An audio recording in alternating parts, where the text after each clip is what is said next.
I am Alma Flores from San Fernando City, La Union. I am 50 years old. Ilang years, mga 5 years na akong sa SEPAT credit.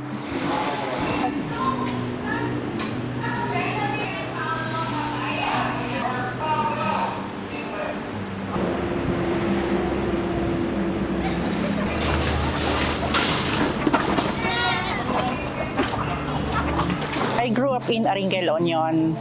My parents are working. Both of them are government employees. Anim kaming kakapatid. I am the first child. We grew up na kami lang yung pumapasok mag-isa along with my brothers and sisters. We grew up na since working sila parehas. Meron kaming yaya. Pinapatulog naman kami ng hapon at natutulog naman kami. Natutulog naman. So, as a child, subtle din, pero more on close ang relationship namin magkakapatid. Forever, yung isa, kunwari pupunta ng palengke, dapat may kasama. And palaging sinasabi ng ate ko noon na kumbaga division of labor kami, may namamalengke, may nagluluto, dapat iba yung nagluluto na kapatid ko. Ako yung gumigising ng maaga among them. Ako yung tigawalis sa harap ng bahay, lagi. Ang bahay namin sa sentro lang, so we would walk pauwi. As comparing before and now, yung palaging sinasabi ng asawa ko, buti nga kayo, hinahatid kayo. Samantalang kami naglalakad kami. Ako, personally, naglalakad ako papunta sa school. Although, malapit lang naman sa bahay namin, yung school namin. Ang baon ko, I remember, parang piso lang. Kasi yung I would buy pop na 75 centavos. Yung ganon. And then meron kaming sa school yung binibigay nila. Nagluluto sila ng mga mga sopas. Yung ganon katipid yung aking elementary years. And then nung high school ako, same, sa sentro lang din yung school ko, although nag-aral naman ako sa private school. Same din kagaya ng mga kapatid ko, sa private school kami.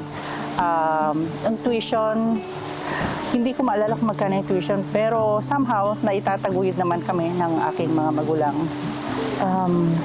Si Jessie, schoolmate ko siya nung college. So, parang matagal kaming acquaintance. Hindi kami friends. Although we have the same group of friends, pero we are never that close friends. So magkakilala lang kami as Jessie and Alma, yun lang. Nung nagtatrabaho na kami,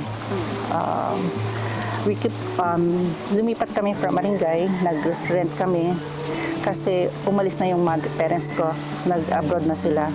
So, lumipat kami sa San Fernando, nagre-rent kami na malapit sa kanila. And then, pagpunta ka ng trabaho, yung sinasakyan kong jeep, doon siya sumasakay kasi iisa yung ruta namin. So, every time na magkasabay kami sa jeep, hi, hello lang kami. Oh, Jessie, kumusta? Ganon-ganon lang kami. So, meron yung nagtatrabaho na ako noon sa vegan. Parang 5 years after college. So, nagtatrabaho ako na vegan noon. So, umuwi ako noon, rest day ko. Papunta ko sa isang friend ko, magkikita kami. Nakasalubong ko siya sa crossing. Tandang-tanda ko yung damit niya. Until now, naka-light blue siyang t-shirt, naka-fatigue pants, pauwi siya. Sabi ko, Jessie, papanam, saan ka pupunta? Sabi ko, pauwi na daw siya. So, sama ka sa amin. From there, at the end of the day, sabi ko, ang mindset ko, kailangan kong makuha yung cellphone number niya. And then, yun yung start ng communication namin. After some time na dinadalaw niya ako sa vegan, pupunta siya ng vegan. After work, bibiyahe siya, papunta sa vegan. Para lang, mag-boyfriend na kami noon. Hindi naman ganun katagal yung aming courtship since matagal na kami magkakilala.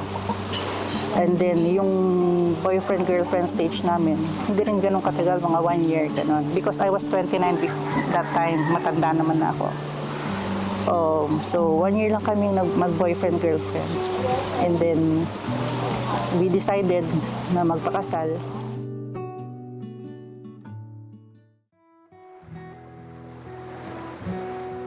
Accounting graduate ako. So, pinakaunang trabaho ko sa accounting staff. And then, 1 year lang ako doon. And then, nagtrabaho ko sa Jollibee, sa Vigan, as a shift manager. So, I worked there for almost 3 years.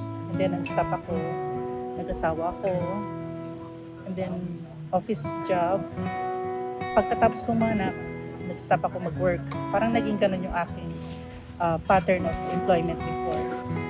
Then, from there, naghanap ako ng trabaho online. Marami akong salihan. Until such time, meron akong may post na parang looking for an extra income ata online. So, nag-message ako.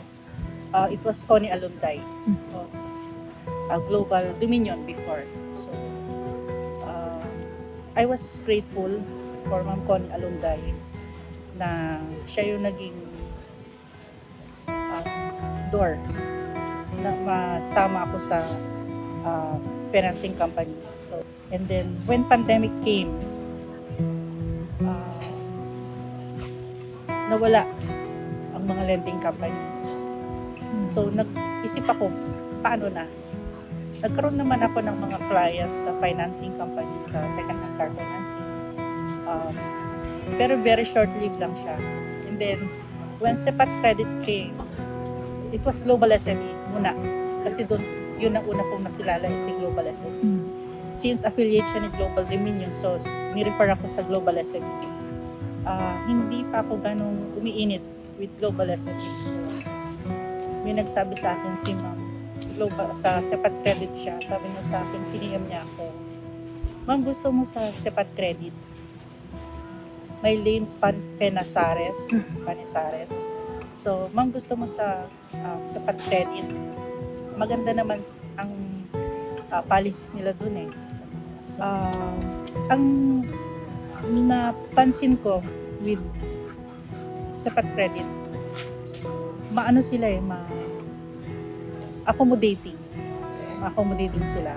And I was thankful kay Sir Jeno kasi isa siya sa napaka-accommodating na tao, na isa siya sa factor bakit minahal ko si Sepat Credit, because of Sir Jeno. Kasi he is very much willing na i-entertain yung inquiries or yung feedbacks or yung concerns, issues. Dito sa Sepat, napakadami kong pamangkin. Nagkaroon ako ng napakadaming pamangkin because all of them are saying, Tita. So, napakadaming pamangkin. Para sa mga aspiring LC, loan consultants, hindi siya ganun kahirap kasi it took me many years to where I am now. Although hindi ko naman sinasabing nandun ako sa Tugato. Sabi nga nila malayo pa, pero malayo na, pero malayo pa. Maraming puyat. I sleep 12 o'clock. Maraming ibabawas na oras sa family.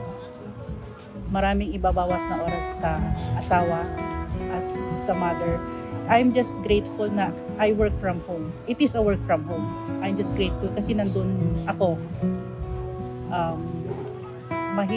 Yung pag multitasking, kasi at natutulog ako ng alas 12. At 10 o'clock, actually 9 o'clock, yun na yung pinaka full time kong nag-LC eh. Kasi diretso yung oras ko, walang storbo. Then I would wake up at 4 o'clock, 4:30 to become a mother. As a mother na. So, sige lang ng sige. Kaya hindi ka pwedeng mapagod, hindi ka pwedeng mag-quit. Maraming gastos. But ang palagi mong iisipin, yung mga clients mo, yung pinagkakagastusan mo, marami kang gagastusin, marami kang kailangang bayaran. So, kailangan mong maging committed, hindi dahil na-decline yung account mo, hindi dahil hindi qualified yung clients. Kailangan mo ring matuto. Kailangan mong matutunan paano mag-screen para yung mga clients mo as much as possible 100% ma-approve siya. Meron kang ma-encounter along the way na mga clients na hindi na magka-cancel, but it's a game of numbers. Kailangan mas marami kang kakausapin every day marami kang kakausapin para yung kung meron ka mang ma-decline, mas marami pa rin yung na-approve. So it's a game of numbers also. Kailangan mong mahalin ang ginagawa mo, kailangan ka mong matuto at mag-upgrade ng skills mo. I am Alma Flores, 50 years old, from San Fernando City, La Union. 5 years na ako sa Sepat Trading, financing.